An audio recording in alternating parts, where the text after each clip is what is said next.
50 inches of rain in Houston, which is just an astonishing amount of rain. And these pictures are just amazing. I'm going to show you some pictures in just a second of what the hurricane actually looks like, what the conditions on the ground have been. But first, I want to say thank you to our sponsors over at Texture.com. So if you're an information junkie the way that I am, if you need information all the time, then Texture.com is the best way to get that information. Texture.com is an app that allows you to download and have available hundreds of magazines at a finger's touch. It is amazing. Okay, so for $9.99 a month, you're getting 200 plus magazines. The New Yorker, Time, The Atlantic, Vanity Fair, Reader's Digest, Sports Illustrated, all of your favorite magazines for $9.99 a month. Right now, if you go to texture.com/Ben, you get a 14-day free trial, so you can check it out. It's the way that I read all of my magazines. You don't have to print out all the magazines or have them stacked up in your bathroom anymore. Now you can just have them on your phone, on your computer, anytime you want. You can check all the back issues as well. Texture.com is offering my listeners that 14-day free trial when you go to texture.com/Ben. That is texture.com/Ben. Again, it doesn't matter what you're interested in. They've got a magazine on it, everything from ESPN Magazine to Field and Stream to Food Network Magazine to Glamour. So it doesn't matter what you're interested in. They will have something for you. And for $9.99 a month, you get all of them, right? You get access to all of these things. So you are never going to be bored again because of Texture.com. And you will always have access to the latest information and in-depth articles. Long-form journalism is sort of going away on the web, but it isn't going away in magazines. You just don't want to have to pay $5 a month to each one of these publications. I mean, if you assume $5 a month for 200 publications, you're talking about $1,000 a month. Instead, you get it for $10 a month. So pretty amazing stuff right there. So make sure that you head over to texture.com/Ben and check it out. Okay, so over in Houston, it is full-scale disaster area. I want to show you some of the pictures of us are covered all the way up to the windshield. So this water is 3-4 feet deep. You're seeing boats with the fan motors on the back just going around in the streets in this particular photo. Really shocking and incredible photo. You can see some more of it. So here's another picture of this is downtown Houston. It's a lake. It's a lake. I mean, downtown Houston is entirely underwater. Houston is built in an area that is about 35 to 40 feet above sea level, but it is incredibly flat, and there are a few marshes, what they call bayous, that are over there where all the water was designed to flow. One of the things that's happened, people are looking at the streets and saying, why are the streets underwater? Well, that's because the streets were actually designed as a secondary spillway. In case of situations like this, the idea was that the water would go into the streets so that it wouldn't go into your homes, but it's been completely overwhelmed. Here's another picture of what it looks like in Houston today. This, of course, is a small child in his home. And this kid was rescued, by the way. The kid is sitting on the counter, and you can see this yellow brine just rising in the kitchen. Got to be 2 feet high in the kitchen. And there was tape of people who are actually fishing inside their home because there's so much water. They're legitimately just standing in thigh-deep water and pulling fish out of their house. I mean, totally crazy stuff. You can see water, what it looks like when it pours into an office building. This was happening in downtown Houston as well. You can see the doors are shut. It's not stopping the water. Here it goes. This is at the news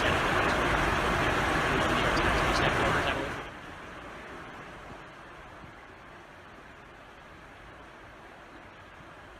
Just unbelievable stuff. So some of the questions that people were asking is they were asking, why is it that Houston was not evacuated? So the governor, Greg Abbott, wanted to evacuate Houston about 3 days in advance. The mayor said, no, it's not quite as simple as the mayor's an idiot. The fact is that during Hurricane Rita, there was an attempt to evacuate, and like 100 people died, I believe, during Hurricane Rita in the evacuation because people were stuck on the roads. It was crowded. It was overheated. People were dying in their cars. And so what would have happened if everybody had been on the road and then the flood hits? And you can actually look at what the video looks like of the streets themselves. Look at these boats maneuvering down the street. Okay, this is actually in Dickinson, Texas. This is what the streets look like right now. You can see there are cars that are completely submerged, and people are moving around in their boats trying to save people from their homes. There's an old age home, actually, where they had to save, I think, 15 people, where the old age home was completely underwater. Just incredible stuff.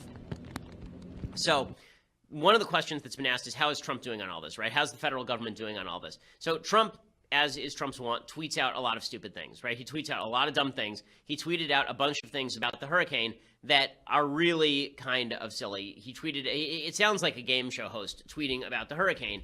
You know, he tweeted out, for example, wow, exclamation point, right, about the size of the hurricane. I mean, almost as though, like this 17 hours ago, all caps, historic rainfall in Houston and all over Texas, flood are unprecedented and more rain coming. Spirit of the people is incredible. Thanks. And then he tweeted a bunch of things about Mexico. Now he tweeted this. This was yesterday. Wow. Now experts are calling Harvey a once in a 500-year flood, ! We have an all-out effort going and going well. And he also tweeted out, many people are now saying this is the worst storm hurricane they have ever seen. Good news is that we have great talent on the ground. So, I mean, this sort of wonderment from Trump is not good tactics. I mean, it's just not great politics. You don't really want to spend a lot of time when in the middle of a storm talking about, wow, this is historic. Like, we can all observe this, but we're not in control of it. Like, theoretically, you should actually be projecting a sense of calm when you do this. Not, wow, look at that rain. Isn't that amazing? Also, we're here. But that's really been the only criticism of Trump, which demonstrates that Trump actually is doing a pretty good job with all of this. Right? Trump has not done anything wrong. So the media, can you imagine if Trump were doing a bad job? Remember how the media was about Hurricane Katrina, where it wasn't even the federal government's responsibility to be there?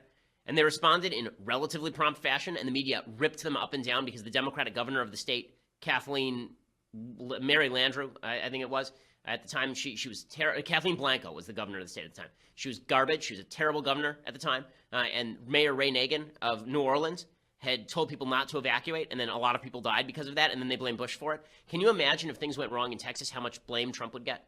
It would be insane, right? The media would never stop. But Trump hasn't done a bad job with this because he allowed his administrators to do what they had to do. He told them to get down. The federal government learned its job from Hurricane Katrina. They're never going to be caught off guard on this sort of stuff again. And you know, the federal government is doing what it's supposed to do here. Greg Abbott said, Trump has already told us whatever we need, we're going to get. By the way, it's all locals and state that's really doing most of this work. The National Guard is down there helping out too.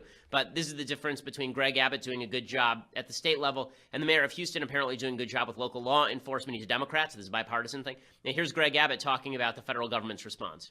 What can you tell us about President Trump's personal engagement in this problem and in managing the response to it?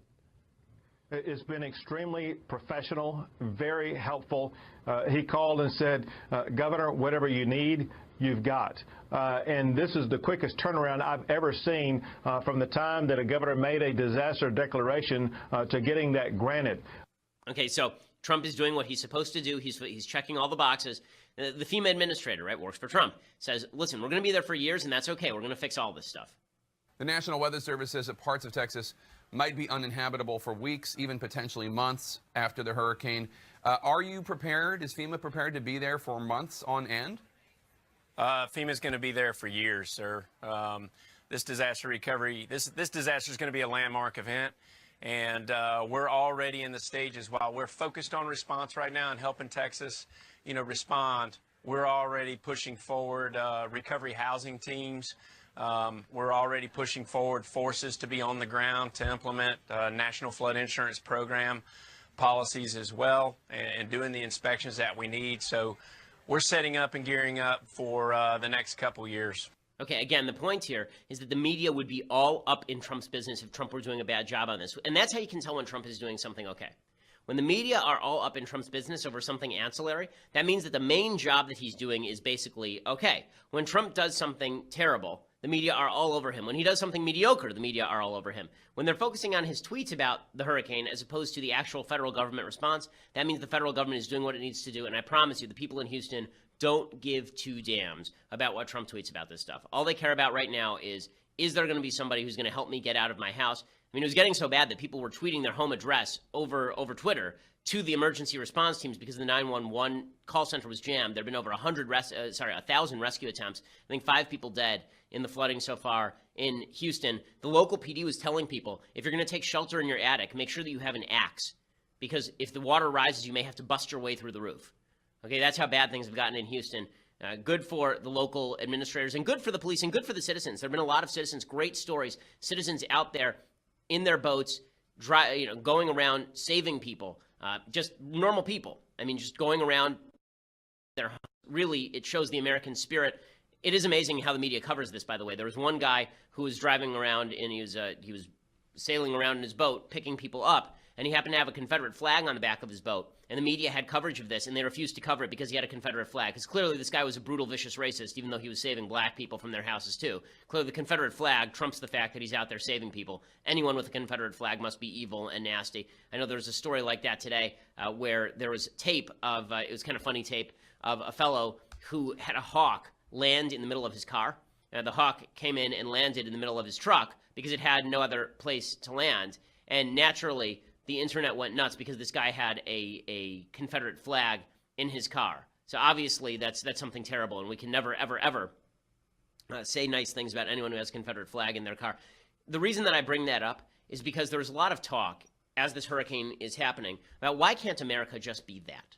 Why can't America just be that? Why can't America just be the place where we all help each other out, where disasters happen, and it doesn't matter our political creeds, it doesn't matter our ethnicities, it doesn't matter our culture. All that matters is that we know each other and we try to help each other out because this is America where we're all Americans. Why can't we be like that all the time? Well, I'm going to explain to you why we can't be like that all the time because we're going to shift focus to Berkeley in just a second. But first, I want to say thank you to our sponsors over at Zeal. So, right now, are you stressed? Do you need a massage? Zeal can make that happen for you. You don't have to wait in line at the spa. You don't have to make an appointment days in advance. Instead, you go to Zeal.com, and that allows you to actually bring a masseuse to your home. Licensed masseuse comes directly to you. They're all vetted. They're all licensed. They're all terrific. They bring the table with them. They bring the massage oils. They bring the music. They bring the whole deal. It comes right to your house. It turns your house into a spa. That's what Zeal.com is there for. And they have 9,000 licensed massage therapists all over the country. So you can get these people to your house in an hour or less in some cases. We've used it for me, for my wife, for my parents. We've used it for my sister who lives on the East Coast. We've used it for my mother-in-law. We've used it legitimately. Everyone in my family has now used Zeal because it's super convenient and they do a wonderful job. Right now, to help get you started, our listeners get $25 off their first massage by using the promo code Ben at checkout. So when you go to Zeal, ZEEL.com, promo code Ben at checkout, you get $25 off your first massage. And if you sign up for their massage membership, you get 20% off all your massages. Plus, you get a free massage table and sheet set, which is a $380 value for free. When you get that massage membership, there's no initiation fee to join the membership, just a terrific additional savings on top of the $25 discount you're going to get when you use that promo code Ben. I know that I've been stressed. I'm sure you've been stressed too. The news is very stressful these days. Zeal.com, ZEEL.com can help you out with that. Use that promo code Ben when you check out. Make sure you click on the link that says add promo code and use that promo code to get $25 off. It'll make your life better. I've said many times that one of the great things in life is not having to be rich, but actually to feel like you're rich, to actually live like you're rich. This is one of those things that makes you feel rich without spending a whole hell of a lot of money, and you don't have to wait in line and go to some spa that you've never heard of with a weird name. Instead, the person comes direct to your home. They're all licensed, and they're all wonderful. So Zeal.com, ZEEL.com, and use promo code Ben at checkout. So why can't everything be like Houston? Why can't we all just get along, as Rodney King might put it? The answer is because it's one thing to look at existential threats like the rain and say, okay, we all better get together against it. We better get together against this. I don't talk Game of Thrones on the show too much because I know that a lot of people don't watch Game of Thrones. But this is sort of the general tenor of Game of Thrones, is that there's a threat that comes from the north. It's not giving anything away. It's in the first episode. There's a threat coming from the north, and it's these zombies basically coming from the north of the country. And then in the south of the country, everybody is fighting over domination. And so half of the series is about how do you get all of these people together to stop fighting in petty fashion with each other in order to fight the White Walkers who are coming from the north. Ronald Reagan used to say this all the time about the Soviet Union. He used to say, we're fighting the Soviet Union right now, they're fighting us. But what if aliens were to come from outer space and attack the Earth? Well, then we'd all be on the same side, wouldn't we? We're all human. Okay, but the thing is that the conflicts that we have with each other still matter. So I know that everybody wants to do this kumbaya moment over Houston. Oh, look how everybody's getting along. But I promise you, as soon as the waters recede, we're going to go right back to politics as usual because these issues matter. The question is, how do we all get on the same page about the issues that matter, not just about opposing the rain? Right? Not just about opposing the zombies, not just about opposing the aliens, but on the issues that matter, how do we all get on the same page? Well, I would suggest that the first place to start is we should all be on the same page about you don't get to hit people who disagree with you. Okay, this is the first rule of being a civilized human being. You don't get to hit people who disagree with you. Right? This is what I'm trying to teach my 3.5-year-old right now. You don't get to hit people who disagree with you. Right? She's going to get that message now when she's 3.5, not when she's 25. But the left refuses to get this message. So over in Berkeley, there was I guess they call it Patriot Prides. It's just a right-wing march. No evidence that this is a Nazi march or an alt-right march, as far as I'm aware of. This seems like, I think it's Patriot Prayer is what they call themselves. This is a normal right-wing conservative group, and they were just marching for free speech. And Antifa showed up in force. And apparently it was pretty horrifying, not just because of what happened, but also because of the police response. So this rally was supposed to happen at a park. Antifa showed up. Thousands of them showed up. And the police were supposed to be guarding the park, and the police themselves said, we backed off. That all these people showed up, and we thought that it would facilitate conflict, it would create more conflict if we were to try and get in the way of these Antifa people, so we decided to back off instead. They left vulnerable citizens vulnerable. Here's what some of this Antifa march looked like in Berkeley yesterday. So you can see the red flags and the black flags. You can see everybody's got their face covered. Good indicator, by the way, that if you have to cover your face, you're a criminal, or a would-be criminal. Okay, so you can see that they're carrying basically the red and black is communism and anarchism. That's what that combination is. They're all wearing black. They're all covering their faces. Just like a bank robber, if you cover your face, it's not because you're about to do something good. When is the last time, aside from Batman, no one covers their face to do something good? Okay, everyone who does good things wants credit for it. Everyone who does bad things is robbing a bank. So all these people are there not to do something good, but to march in solidarity with people who hurt people. There was a journalist for the San Francisco Chronicle, and this just goes to show you how insane the press are. So she's tweeting from this rally about the violent things that are going on. Then afterwards, she said it was mostly peaceful. I love how this works. So when white supremacists have a rally in Charlottesville, and a white supremacist kills one person and injures 19 others with a car, and a few fights happen, but there are like 1,000 of them, then it's a totally violent rally. But when a bunch of people get violent in an Antifa rally, it's mostly peaceful. That's the way that it works. When there's a Tea Party rally, which no violence occurs, they are called terrorists by Barack Obama and members of the federal government. Okay, here's my view. If a large percentage of your crowd, or even a relatively small percentage of your crowd, is engaging in violence and everyone else is not disassociating, it is not unfair to say that this is a violent movement. Okay, if I were to rally and people there started getting violent, you know what I would do? I would leave. Or I would tell the cops to stop the violence immediately. Okay, but that's not what happened. Here's Antifa actually attacking a journalist. That guy's a journalist. They grabbed his camera and they started going after him.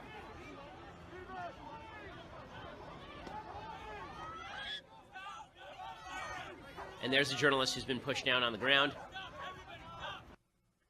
And you can see what was hilarious about this is people holding up shields that say no hate on them as they're basically running people over. That was not the only situation like this. Here is Antifa at this rally in Berkeley attacking a father and a son.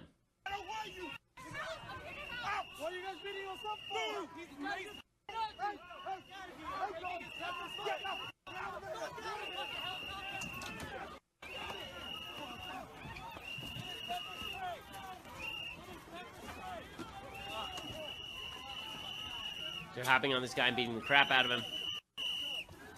Just grand, folks. It's just like World War II. Remember, we were told like 2 weeks ago that these people were basically just like the World War II soldiers, right? I mean, this is Normandy. This is what Normandy was like. Normandy was a bunch of schmucks beating up a bunch of randos who were walking around. That's exactly what Normandy was. I don't know why you guys don't know your history. Okay, here's another one. Okay, this guy was walking along the street. There are people who were saying, the left was saying he's an apparent alt-righter. Again, no evidence of who this guy is. We have no clue who he is. Somebody else was saying he was a guy walking home from the grocery store who was attacked because he was mistaken for an alt-righter. We just don't know the answer. But regardless, unless he initiated the violence, does this look like appropriate behavior? Okay, you can see there's a guy on the ground. To this guy's credit, there's a black guy who jumped on top of him, and he's trying to prevent people from hitting him. But the guy goes down, and people are beating him up. You can see the folks in the black masks trying to get violent with him. Okay, the worst one is this one. You're about to see a guy legitimately get beat pretty senseless. Here's a fellow who got jumped on and pummeled. This is 11. And you can see there's that guy on the ground. They're dragging him. They're kicking him. They're punching him. Pretty astonishing. So all this stuff was happening. Where were the cops for any of this? You see any cops? So here's the deal, Berkeley. Okay, let's start with this. I'm coming September 14th. We just paid $15,000 security fee so that you guys would be protecting. If this goes down, it's all on you. I've already openly called, and I will continue to call, for no one who's a supporter of mine to engage in violence, even defensive violence. I want everybody to come and be entirely peaceful, okay? This is an act of nonviolent resistance. We're going there with the approval of the Berkeley administration. We have every right to be there. You have every right to be there. You have every right to attend. Okay, don't act violent, because I want the world to know, I want America to see whether the police are going to do their jobs. They charged us an arm and a leg to ensure security. Let's see if they run away and allow Antifa to have its way. I'm not blaming the individual cops. I think the cops want to do their jobs. But whoever the higher-ups here are, they're doing a garbage job. And if Governor Jerry Brown won't call out the National Guard to stop this sort of material, then he is a horrible governor. He is a horrible governor, by the way. But if he won't do that, then it's just demonstrative of the fact that the left uses the rioters' veto to try and establish these fascist safe spaces in places like Berkeley. So you wonder, you look at Houston, which is the best that we have to offer, and then you look at Antifa, which is the worst that we have to offer, and you wonder what's the difference? And the difference is that when there is no existential crisis, people sometimes get worse. When there's no existential crisis, people find something to believe in. And when you have a country where people have been told for 2 generations now that America is not a thing to believe in, that free speech is not a thing to believe in because, hey, who knows, you may be a Nazi, who say that the regime is a white supremacist regime, America's a white supremacist country, there's nothing to defend, there's nothing to stand up for, our history is replete with racism and sexism and bigotry. When you teach people that, what's the existential threat? The existential threat is the system itself. Okay, when you look at Houston, the existential threat is not the system, the existential threat is the rain. For Game of Thrones fans, the existential threat is death, right? And even if you're going to lose, you still have to fight. But there's the existential threat. But what happens when that existential threat no longer exists? I think there's a very strong case to be made that one of the great ills that happened to the soul of America, it's a great thing for the world, one of the great ills that happened to the soul of Americans is the fall of the Soviet Union. Not because the Soviet Union was a great place. It was an evil, evil place. It was an amazing thing for the world. The Soviet Union fell. Amazing thing. Millions of people were freed and were lifted out of poverty by capitalism. But for the soul of Americans, the idea that there's this existential threat in the form of an evil ideology, once that goes away, we begin to eat our own. What's the new existential threat that you are going to devote your life to fighting? Religious people, we devote our life to fighting the existential threat of the darkness, right? The idea of being a religious human being in Western civilization is that you devote yourself to fighting off the threat of people who are intent on ripping away the notion of a God-filled universe where your actions matter, right? That's what religion is all about, is you spreading the word that your actions matter, that your soul matters, that God cares about you, and that the universe has a mission for you, right? That's what religion is about. So religious people spend their life fighting that. Sometimes it gets violent in terrible ways, but that's at least their goal, right? What is the goal of Antifa? Presumably they would say their goal is to fight racism. But where do they turn their ire? They turn their ire against the common man walking down the street in favor of free speech, because free speech is just part of the strata, the stratification of American society. It's part of a power structure. This is legitimately what the left says. The left will say that free speech is just the revivification of the power structure. It's just the reinstatement of the power structure. Then the only people who care about free speech are the powerful. That powerless people don't really have power of free speech because they're poor. So we have to silence people. So here's what I suggest. If we all want to get together again, we have to understand that the existential threat is not without, it is within. It is not people so much as it is ideology. Okay, the existential threat that we now face in the United States is a nihilistic view of the universe that says that the new wars we have to fight are wars against liberalism itself. I mean, classical liberalism, against freedom. Freedom itself is a threat. That is the existential threat to the United States. What you're seeing in Antifa is an existential threat to the future of the country, because what you're looking at right now are people who are willing to use violence. Even the Washington Post got this right. Even the Washington Post said Antifa rioters beat up nonviolent protesters, peaceful protesters. At least the Washington Post got that right. They've been blabbing wrongly about this for weeks and months. The existential threat to the country lies within. It's not just the rain in Houston. It's the darkness in the human heart that says, if you disagree with me, I get to shut you down. Okay, that is a serious problem. Again, the tradition of liberty rises out of a Judeo-Christian value system that must be reinforced at every turn for children particularly, but we're fighting that too. The existential threat comes from our own hearts, and that's a much harder thing to fight. It's a much harder thing to fight, and that's why conflicts like this are going to continue to rage, and we won't all just be Houston, because we're not all going to have to deal with a hurricane every day, but we have to deal with the darkness inherent in the human heart, and that's much harder to deal with. It means looking at ourselves. It means fighting ourselves when we think that we're doing the wrong thing. It means contemplating whether we're living up to our own ideals, and it means fighting people who are willing to twist those ideals into unrecognizable forms. Okay, so I want to talk about a couple of things that happened over the weekend in the Trump administration, but for that, you're going to have to go over to dailywire.com and subscribe. For $9.99 a month, you can get a subscription to dailywire.com. That gets you the rest of this show live. It's a video show, not just an audio show. And that means that you get to see the rest of the show live, be part of the mailbag, which we do on Fridays here. It means that you get to see Andrew Klavan's show live, which starts in about an hour. You get to see Michael Knowles' show live. That's about 12:30, and you get to see the entirety of it. When we post all of those shows later, you get to watch them without the ads. So ad-free experience, you get ad-free website as well.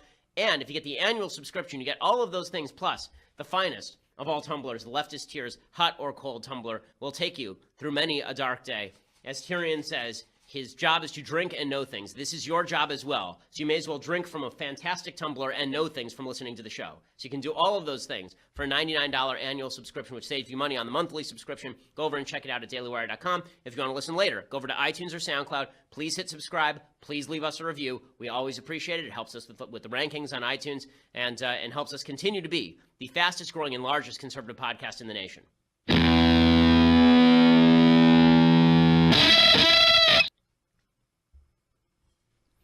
So the hurricane coverage and the Antifa coverage has really swamped some pretty big news that happened over the weekend. A couple of big things happened over the weekend.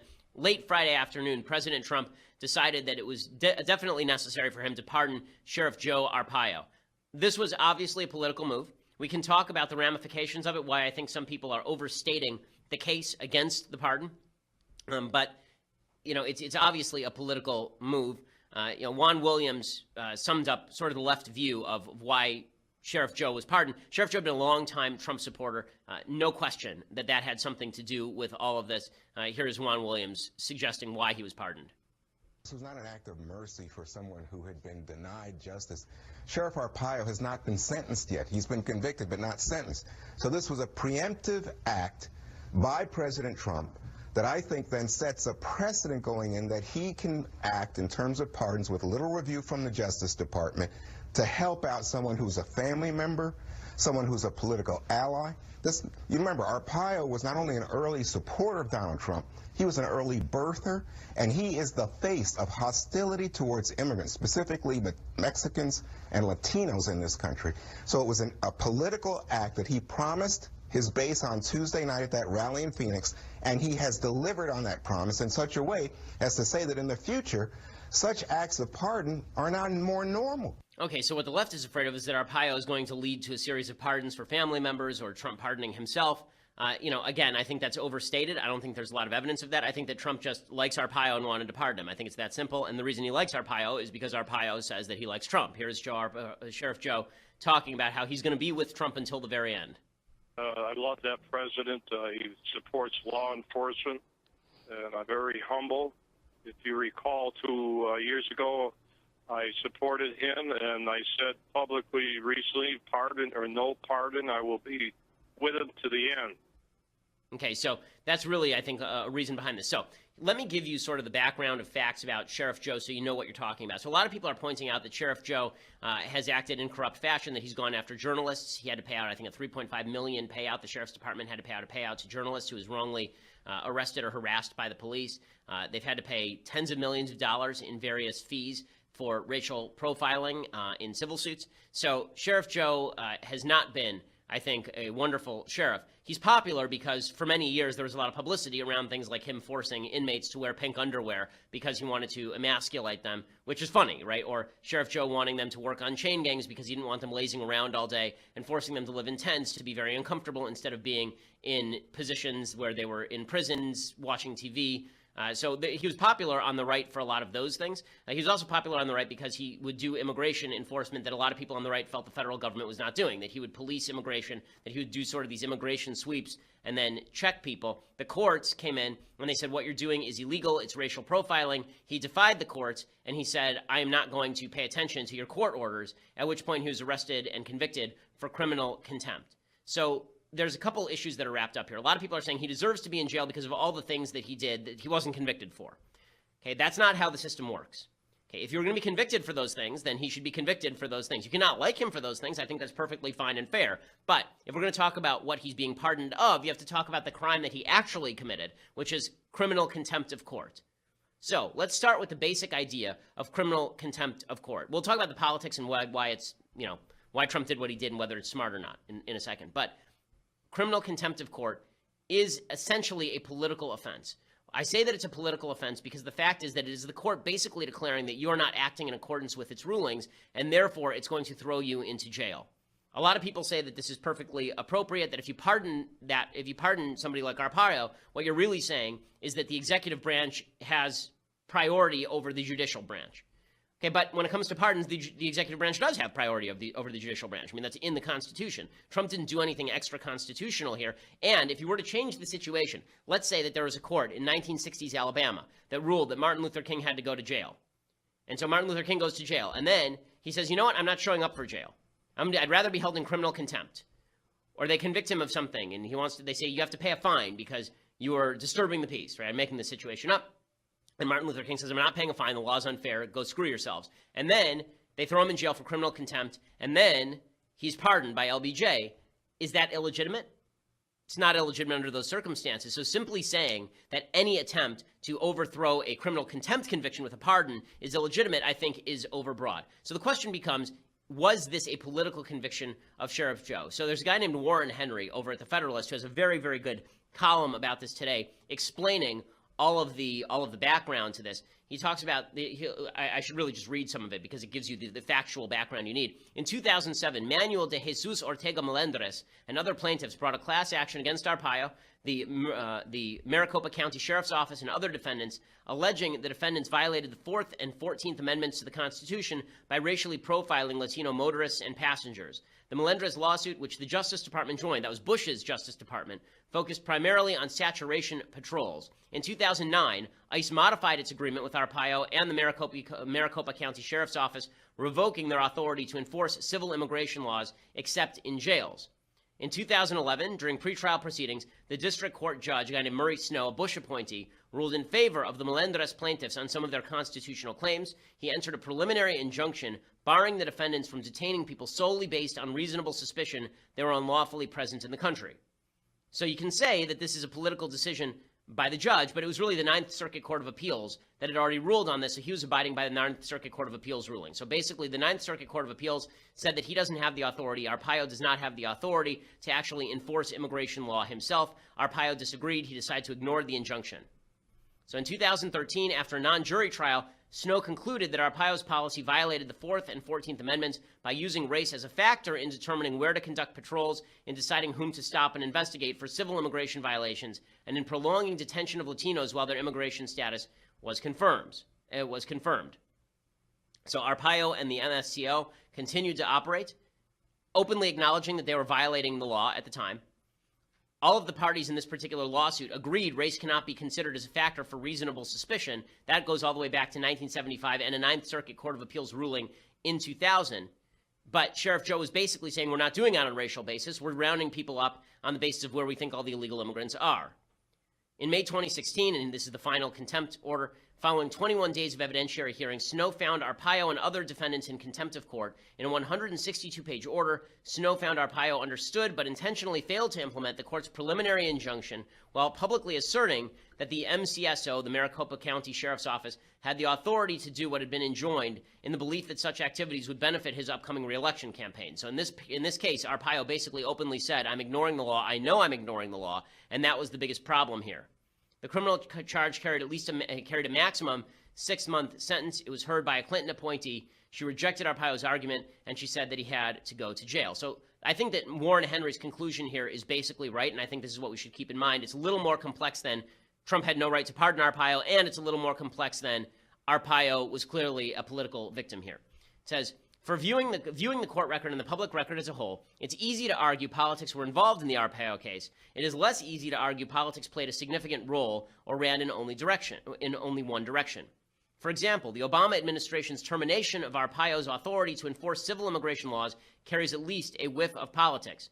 But a key to Snow's decision, is the judge who made the contempt decision, is that Arpaio's policy of using race as one factor in assessing reasonable suspicion for detaining motorists to check illegal immigration status was largely a continuation of ICE's legal interpretation, a view already rejected by the Ninth Circuit. It could be argued the Ninth Circuit's precedent, which declined to follow dicta in the Supreme Court decision, was ideological, but it was a decision of the full court, and it wasn't really disputed. You could say that there were politics involved in the DOJ's decision to pursue Arpaio for criminal contempt. Maybe. That's possible. Or maybe they were looking at his case and they thought that he had openly said that he was violating the law and engaging in some sort of racial profiling. So here's the bottom line. If you are sympathetic to what Arpaio is doing, if you think that the locals should be able to enforce immigration law and that there will be some element that looks like racial profiling if you are involved in detaining illegal immigrants in Maricopa County, then you're likely to think that this was a political prosecution. If you think that racial profiling in this case was obvious and that Sheriff Joe's a bad guy and that he was attempting to do all these things in order to help his reelection campaign, then you are likely to think that Trump is the one who's political here. But I don't think that it's quite as clear as everybody's making it out to be. Now, politically, is it smart? Well, it's not smart for the future, right? Politically, it's not brilliant to alienate every Latino voter in the country by pardoning a guy who is most famous for saying kind of nasty things about Latinos generally to publications like Rolling Stone. But obviously Trump knows where his base is. That's why Trump treated this as sort of a rallying point, right? He treated it as an actual rally issue. He went to Phoenix and spoke openly in front of a crowd about pardoning Sheriff Joe. So for Trump, it might be a good move. For the Republican Party in the long run, it probably is a bad move. Is it unprecedented? No, obviously not. President Obama pardoned Chelsea Manning. President Clinton pardoned Mark Rich for obvious political reasons. It's not unprecedented in any way. I've long said I'm an opponent of the president's ability to pardon. I don't think governors should be able to pardon. I don't think the president should be able to pardon. I don't think they were granted any godlike knowledge that is above and beyond what a jury and a judge can do.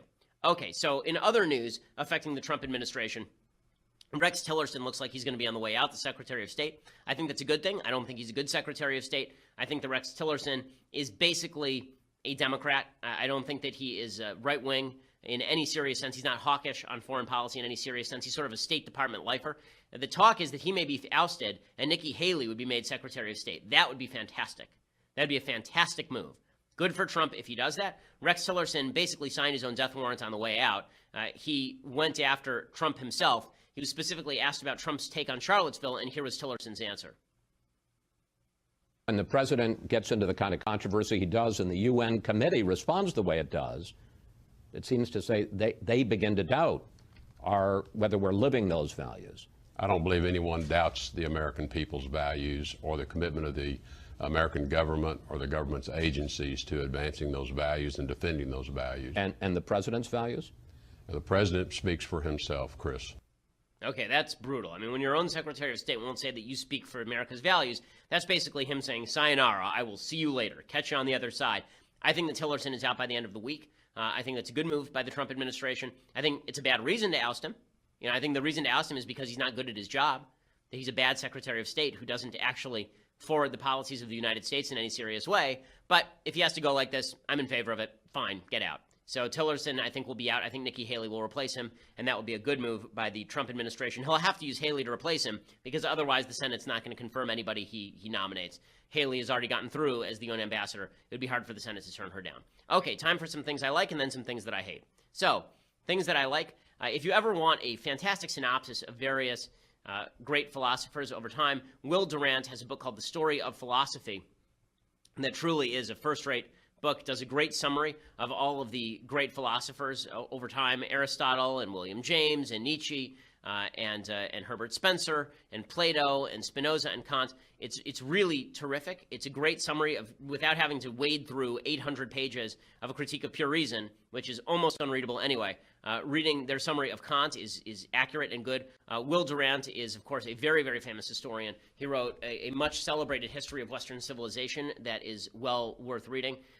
He was very pro-Western civilization, and it comes out in all of his writing. I believe he's a religious Catholic, so he's a religious thinker as well. This was written in 1926, so it stops dead before you get to a lot of the later developments in philosophy. But it is it's such a good book, and it's been continuously in print for years. You can get it for like $5 on Amazon. It remains an excellent, lucid reading of various works of philosophy. After he wrote this, and it came out, he wrote The Story of Civilization, which is like an 11-volume set that everybody has on their shelf, but nobody has ever read, except me. It's really good. It's really top-notch. So go out and check A Story of Civilization as well, which is Will Durant's book on the history of Western civilization. Okay, time for some things that I hate. So let's imagine that we're in the middle of a natural disaster. And let's imagine that that natural disaster happened while an unpopular president of the United States was president. And let's imagine there was some sort of cultural event where everybody decided to get up and rip the president in the middle of that. It would never happen for a Democrat, but imagine if it happened for Obama. Imagine there was a giant hurricane that put an entire city underwater, and as the president was attempting to help, there was a giant cultural event broadcast on national TV almost solely dedicated to ripping the president of the United States up and down. Would you consider that a problem? Would you consider that polarizing? I certainly would. That's what the Video Music Awards were on MTV last night. Basically, the entire thing was mocking Trump from beginning to end. I don't know that these things get any ratings anymore, but they are absolute turd. They're garbage. They're most famous for Miley Cyrus doing whatever her latest soft porn shtick is, right? Whether she's humping a foam finger with Robin Thicke, or whether she is doing a puppet show full of sex. There's always some. It's basically push the boundaries land in VMA land.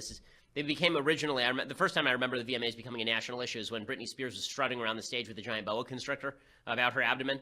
But they've moved on from there. Now they've decided to go full political. So Paris Jackson, who I don't even know why Paris Jackson is culturally relevant, Michael Jackson's daughter, I guess, has she ever been genetically tested?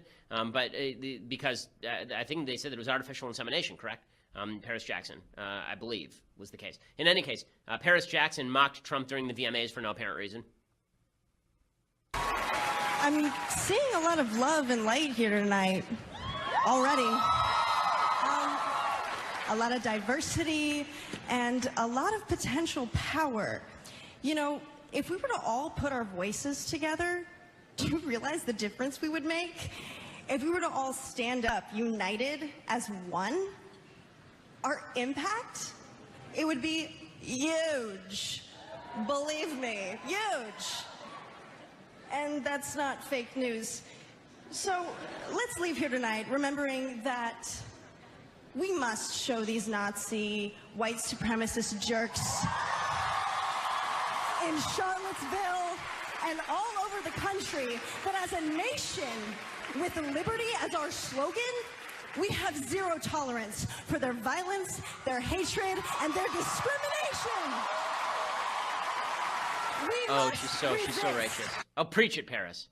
I mean, okay, so she's at legitimately one of the most useless cultural events in history. A bunch of people whose music will be forgotten inside of 2 years, with a bunch of young kids who have nothing better to do than spend their night listening to a bunch of dolt celebrities talk to them about things of which they know nothing. And then she gets to feel real special because we all hate Nazis. Woo! Guess what? I've been hating Nazis my whole life. We fought a war to kill a bunch of Nazis. Okay, well, everybody hates the Nazis. You're not doing anything special by saying we hate Nazis. Yay, we all hate Nazis. Yay. How about if she got up? Imagine if Paris Jackson had gotten up and say, listen, violence is never the answer on any side. But she didn't say that, right? She said, we have to stand up to their violence and their hatred and their bigotry. As people of liberty, we cannot tolerate their hate. Well, I'm pretty certain that as people of liberty, you have to tolerate their hate so long as it's not violent. This is one of the principles of liberty, because what you consider hate might be somebody else's belief system. And you can tell that I highly doubt that Paris Hilton or Paris Jackson actually feels the necessity to limit her own hatred for Nazis alone, because the left never does. The left always broadens it out, right? When I go to Berkeley in 2.5 weeks, they're going to call me a Nazi. They will. Okay, they'll call me a Nazi because this is what they do. And then they'll get up and they'll say, we couldn't tolerate him. It was so great that Antifa shut him down because he was just like a Nazi. You know why? Because he says that Black Lives Matter is not a movement that helps the country. That's like a Nazi. You know who would say that? Hitler. Hitler would say that. You know, he used to eat with a fork, Hitler. Like, this routine is really getting old. But the level of, let's pat ourselves on the back because we hate Nazis. Guess what? You know what? I don't feel like a better person because I hate Nazis. That's my basic principle as a human being. I don't feel like a better human because I dislike, alt-right white supremacists. I don't feel like a better human being because that's just like being a normal human.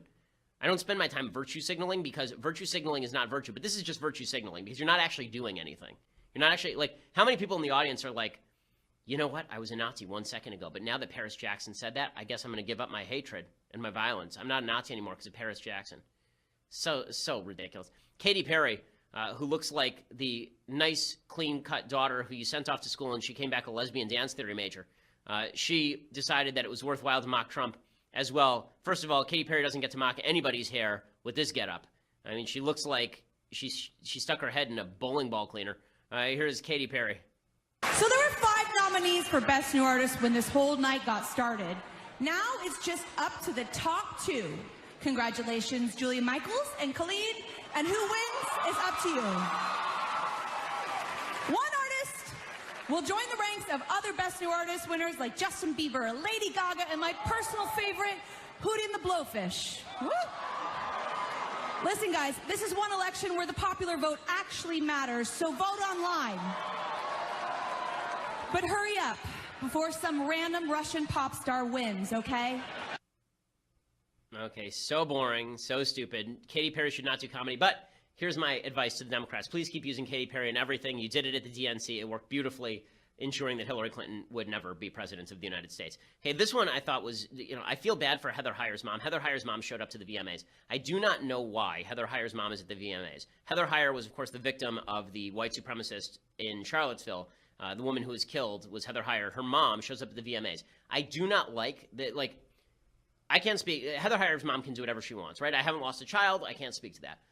If somebody did that to my child, the chances that I would go on a cultural show to talk about it like this, like a VMA type show, are nil. It would not happen. And the reason it would not happen is because this is obviously just it's a stupid show. And for the VMAs to use the platform as a let's make it about Charlottesville. Again, 95% of Americans hate white supremacists. Probably 98% of Americans hate white supremacists. It's all virtue signaling in an attempt to suggest that anybody who doesn't like the VMA's lifestyle, and VMA is a lot more than just we don't like Nazis, it's an attempt to say anybody who dislikes the VMAs generally must stand against the anti-Nazi routine. Here's Heather Heyer's mom presenting an award at the VMAs. I don't see the purpose of this for the VMAs. I don't see the purpose of this for Heather Heyer's mom. Again, she can do what she wants. I have nothing but sympathy for Heather Heyer's mom. But this seems to me a mistake in terms of bringing the countries together as opposed to polarizing it.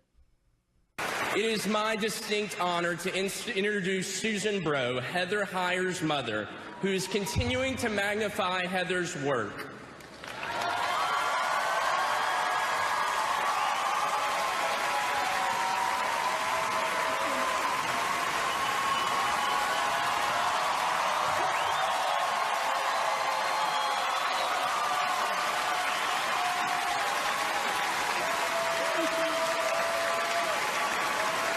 We all feel terrible for this woman. I have a general objection, and this has been true for years, so it's not specific to Heather Heyer's mom. I have a general objection to, in politics, using people who are victims of crime as spokespeople for a particular point of view. I don't like it very much, the reason being that if we're going to espouse particular policies, they should be disconnected from emotion. They shouldn't be connected deeply to emotion. I understand in politics the easy thing is to always connect it to emotion. You can't watch this woman and not feel horrible for her. Obviously, what happened to her daughter was an evil, evil crime, and the person who did it should get the death penalty. But I don't understand what it has to do with Video Music Awards. I think that the more we meld our culture and our politics, the more polarizing both culture and politics become. Okay, we'll be back here tomorrow. We'll bring you all of the latest updates, including Antifa updates, of which I'm sure there will be many. Plus, just want to mention before I go here that Berkeley still has not released tickets for my event on September 14th. But if you go to yaf.org, then we've set up a link where you can sign up for a list, so you'll be the first to be notified about the availability of tickets. I think that there are 2,000 tickets available. We already have like 1,600 signups in just about 48 hours here, so the tickets are going really fast in terms of people who are signing up to be notified. So go over to YAF and sign up to be notified. We want to make sure that we pack the hall. This is a free speech event, and we are going to be speaking out against tribalism. All the things we talk about on the show will come up, so it should be a great event, and I look forward to seeing you there. Obviously, everyone remain nonviolent. We are paying so that the police will do their jobs. I'm a taxpayer in the state of California, so the police will do their jobs. You're a taxpayer in the United States, so the police should do their jobs. Okay, we'll be back here tomorrow. I'm Ben Shapiro. This is The Ben Shapiro Show.